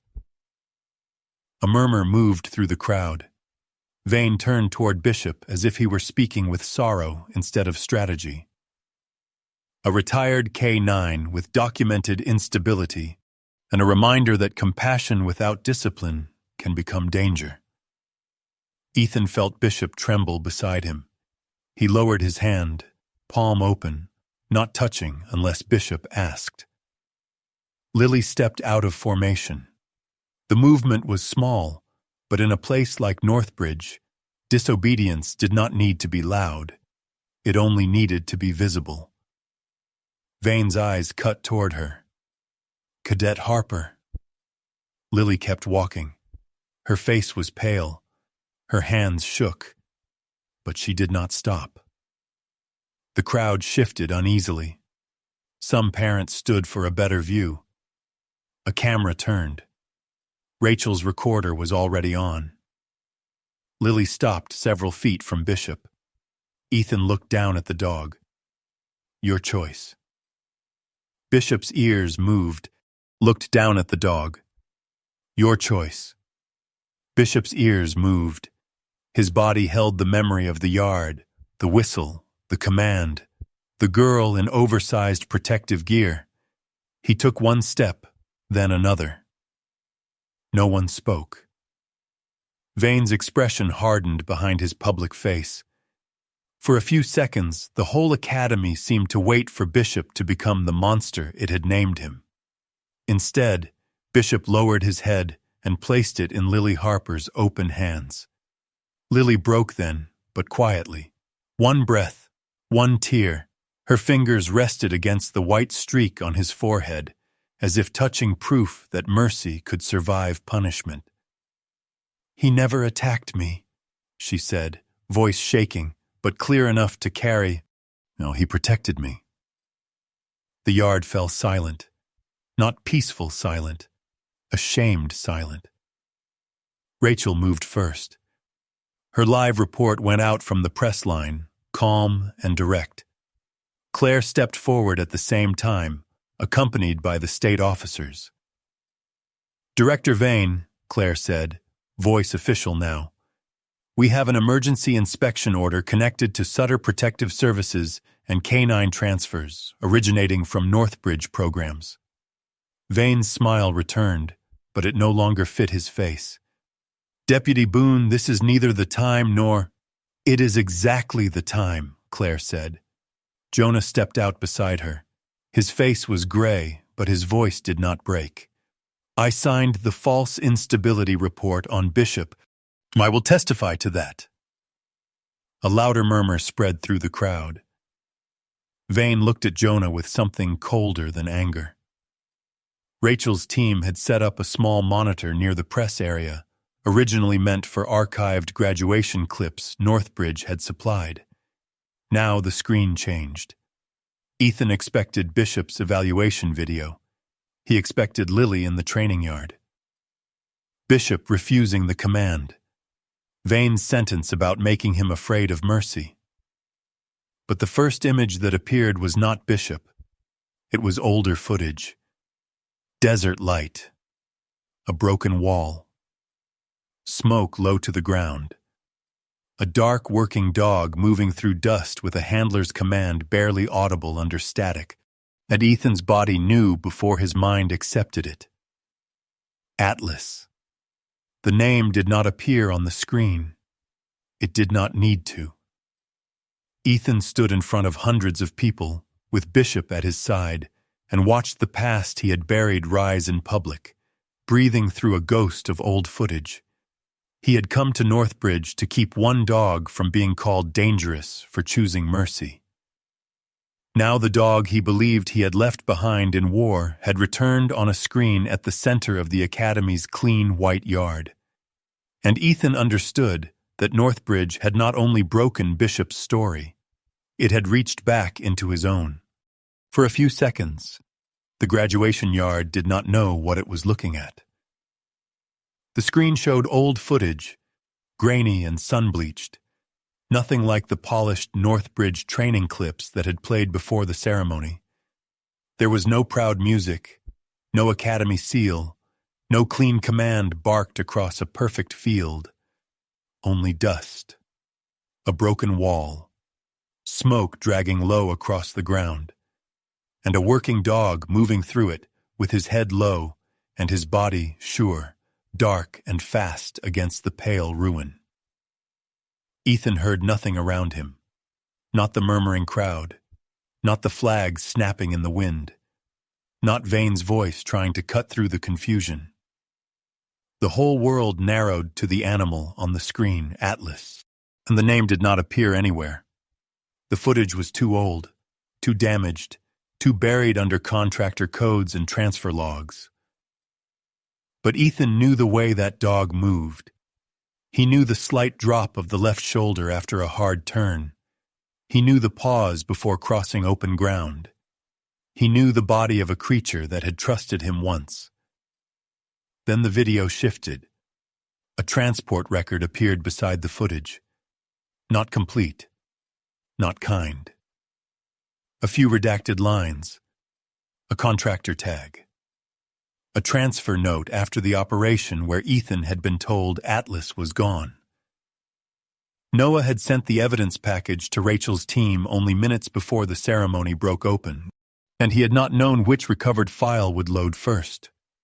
Or maybe the system had simply followed the oldest hidden thread first, as if the dead had been waiting in line. Ethan stood beside Bishop with one hand half open at his side. The old German shepherd did not understand the screen, but he understood Ethan. Bishop leaned his shoulder lightly against Ethan's leg, and that small pressure kept Ethan standing. Vane tried to regain the crowd. "This is unauthorized material," he said, voice sharp now beneath the polish. "This is a manipulation. Deputy Boone, I insist you shut this down." Claire did not move toward the screen. She moved toward Vane. "With respect, Director," she said, though there was no respect left in her voice, "your insistence is no longer the center of this event." The state animal welfare officers entered the administration building with 2 county deputies. Rachel Kim kept recording, calm and relentless. Jonah Reed stood near the press line, pale as paper, but when a reporter pushed a microphone toward him, he did not step back. "Yes," Jonah said, "I signed the false report on Bishop, and yes, Director Vane knew it was false." The crowd shifted again, this time not with confusion, with recognition. A lie could survive many things, It could survive whispers, rumors, even private guilt. But it had a harder time surviving when the people who carried it finally set it down in public. Vane's face hardened. For the first time, Ethan saw the man beneath the ceremony. Not a leader. Not a guardian of public safety. Just a man furious that obedience had failed him in front of witnesses. Lily Harper remained beside Bishop, one hand still resting near the white streak on his forehead. She was crying quietly now, but she did not move away. "He protected me," she said again, softer this time, as if saying it once for the crowd and once for herself. That sentence did more damage than shouting could have. By evening, Northbridge no longer looked clean. It looked searched. Files came out in sealed boxes. Computers were removed from administrative offices. The locked kennel corridor was opened, photographed, documented. The covered equipment from the training bench was tagged and taken. The academy staff who had smiled too quickly that morning no longer knew where to put their hands. Vane was not dragged away in handcuffs like a villain in a cheap story. Real power rarely ended that neatly. He was formally suspended pending investigation, escorted from the grounds by officials who avoided his eyes. His coat remained perfect. His gloves remained on. But when he passed Bishop, he did not look at the dog. Bishop looked at him only once. Then the shepherd turned his head away. That was enough. The emergency inspection at Sutter Protective Services happened before dawn. Ethan was not allowed inside the first perimeter. Claire made that clear. He hated it, but he obeyed. Not because obedience felt good, because this time restraint served the dogs instead of the men who hurt them. Rachel waited beside him near the road, camera down, not filming his face. Mara stood with a medical kit and blankets in the back of her SUV. Jonah sat in Claire's cruiser with his statement papers on his lap, staring forward as if the morning itself might judge him. But when the side gate finally opened, 2 officers came out carrying a Malinois wrapped in a gray blanket. Rook was alive, barely steady, yellow-brown with a dark muzzle and eyes too alert for his exhausted body. He lifted his head once as Mara approached. He did not wag his tail. He did not need to. Life was sometimes only a breath that had not yet surrendered. Mara took him gently. Ethan watched from behind the line Claire had told him not to cross. There were other dogs, too, some living, some already gone in ways the paperwork had hidden better than graves. That was the part nobody cheered for. That was the part the cameras could not make clean. Justice had arrived, but not early enough for all of them. In the weeks that followed, Northbridge came apart slowly, not like a building collapsing in thunder, more like ice breaking under weight, one crack at a time. The chip records were opened. The transfer contracts were subpoenaed. Veterinary reports were compared against training logs. Sutter Protective Services was investigated for illegal transfers, falsified rehabilitation records, and surveillance connected to witnesses. Former employees began to talk once they realized silence would no longer protect the powerful. Then Sergeant Owen Price came forward, and he was 63, heavy through the shoulders, with cropped white hair and a tired gray mustache. Ethan remembered seeing him at Northbridge in the background, a man who looked like part of the walls. Owen brought an old brown leather notebook to Claire's office and placed it on the table with both hands. Inside were dates, real training dates, whistle patterns, injury notes, after-hours yard use, names of dogs whose official records said they were resting, transferred, or already gone. Owen did not ask to be called brave. I kept telling myself I wasn't the man holding the leash, he said. But I was still standing in the room. No one comforted him quickly, and some guilt deserves to be heard before anyone tried to soften it. Jonah testified too. His lawyer advised him to say less. Jonah said more. He admitted to the false report on Bishop, the pressure from Vane, the nights he heard the whistle and kept walking. He was not forgiven by announcement. That would have been too easy. But each truthful sentence moved him one step away from the man who had signed Bishop away.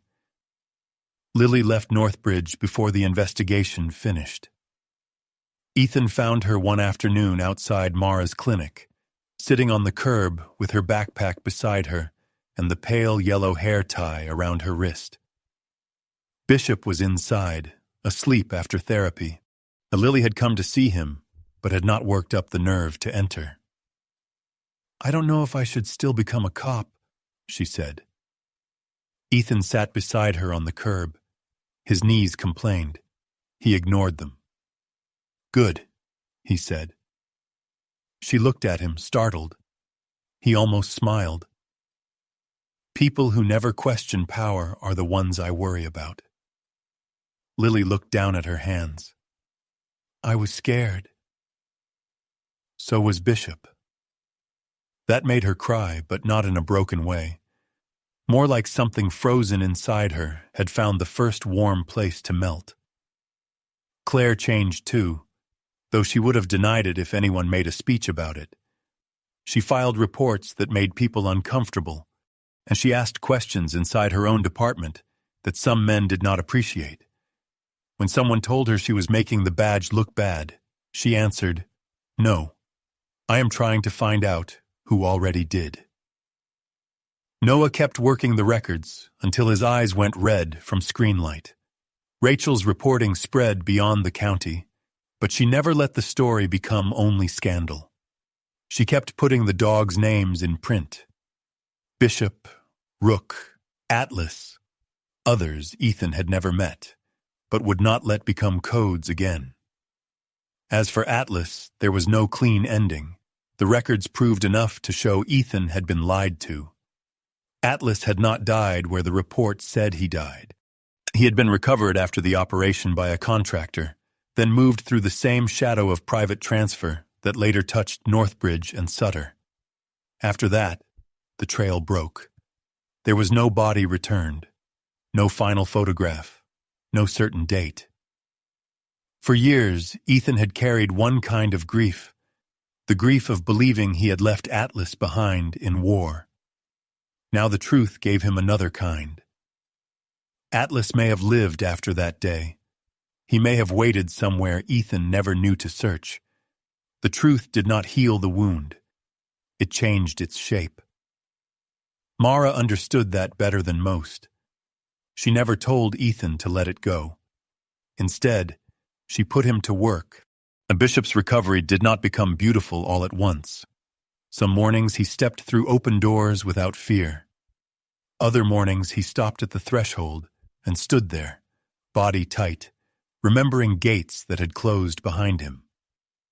Ethan stopped with him every time. No coaxing, no command, no shame, just waiting. Rook began recovering at Mara's clinic too. He and Bishop did not become instant brothers, because real dogs were not written by greeting cards. They sniffed each other carefully. They avoided each other's sore places. One day, Bishop left half his blanket near Rook's mat. Mara said that counted. Months later, the fund began in a room above the county library. It was not grand, unted. Months later, the fund began in a room above the county library. It was not grand. Folding chairs, bad coffee, a donated projector that hummed too loudly. But Ethan, Mara, Claire, Noah, Rachel, Jonah, Lily, and even Owen were there. They named it the Atlas Bishop Registry. It would track retired service dogs through chip records, medical follow-ups, transfer approvals, and welfare checks. Not a perfect shield. Nothing human ever was. but it was a gate that opened outward instead of closing in. On the first page of the registry, Ethan wrote, "No working dog retires into silence." He stared at the sentence for a long time before capping the pen.